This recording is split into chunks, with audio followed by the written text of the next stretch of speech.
town with muck boots. I got my muck boots. I got my muck boots on. Hi everybody, I'm John Kolar, Chief Naturalist for the Geauga Park District, and I thought I'd explore the trails of Big Creek Park today looking for signs of how animals prepare for winter. Maybe we might even find some animals themselves, who knows? If you want to join me, come on this way. You know, fall is a fun time of year, isn't it? For people at least, but for wildlife, it's a very critical time of year. Animals do one of four things. They either migrate away from here, they go dormant or sleep, they adapt, or they die. Oh, cool. Holes in a tree. Who do you think made those holes? I'll give you a clue. Did you guess woodpecker? Downy woodpecker, maybe? Yeah. A lot of local birds in the fall, they just adapt. They're looking for food. The woodpeckers packing on the tree, looking for food inside the tree. Chickadees, nuthatches, titmice, they do the same sort of thing. They don't necessarily drill a hole in the tree, but they're looking around, they're scavenging, looking for food. They will not leave when the winter comes. Other birds, like orioles, vireos, warblers, those kind of birds migrate because there's just not enough of an insect diversity, abundance in the winter for them to survive, so they get out of here in the fall.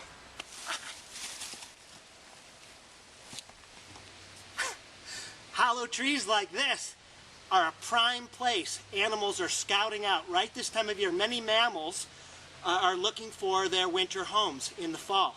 If I were a black bear, one of Ohio's endangered black bears, a hollow tree cavity like this would be a perfect place that I'd be seeking out this time of year. Other animals like raccoons, possums, even skunks might use a tree cavity. Maybe they don't need a cavity this big. They might find a hollowed out log that's already fallen in the forest. But a wide variety of animals right now are looking for their winter den. Isn't nature groovy? Gotta love it.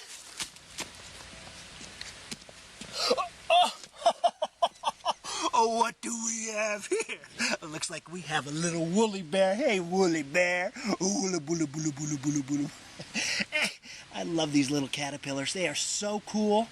A lot of people think these things turn into a monarch butterfly when they become an adult.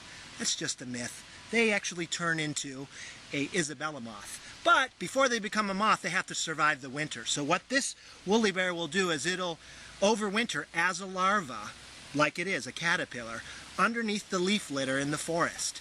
In the springtime, it'll form a cocoon, then eventually it'll become an adult Isabella moth. Now, not all insects overwinter as a larva or a pupa. Some insects, like katydids, crickets, they will lay their eggs in the fall, and then they die. Their life cycle is over.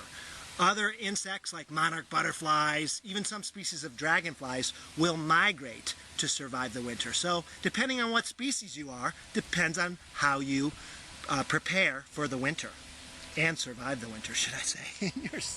Check it out. Look up there, hanging from the branch way up there, safely out of our way, is a bald-faced hornet's nest. You don't want to get too close to one of those things in the summertime, but now in the fall, most of those wasps are dying or have already died.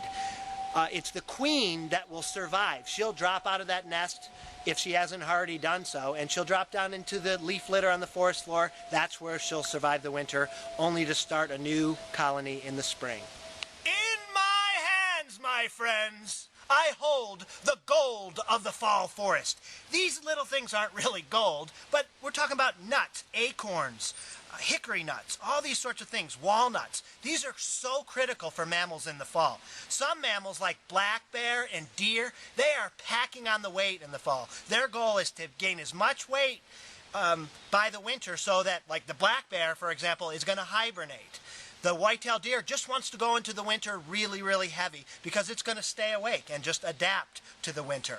Other animals, like smaller animals like squirrels, chipmunks, what they're doing with these sort of things this time of year is they are storing them. The chipmunk will store them in mass, in a large, in their den underneath the ground, a whole big stash of them, a cache we call it.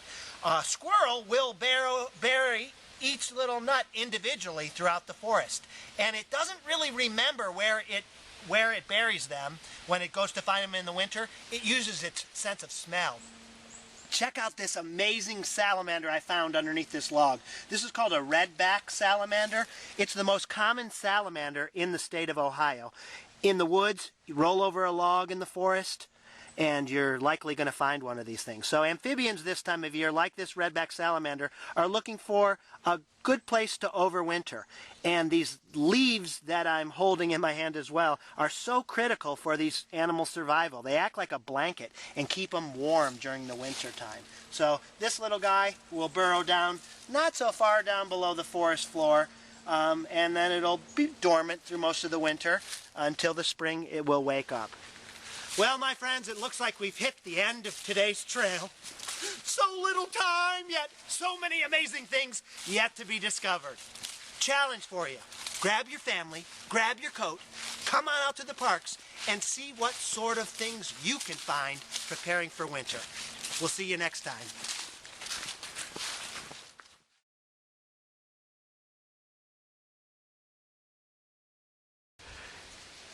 I'm afraid there's something in there with me.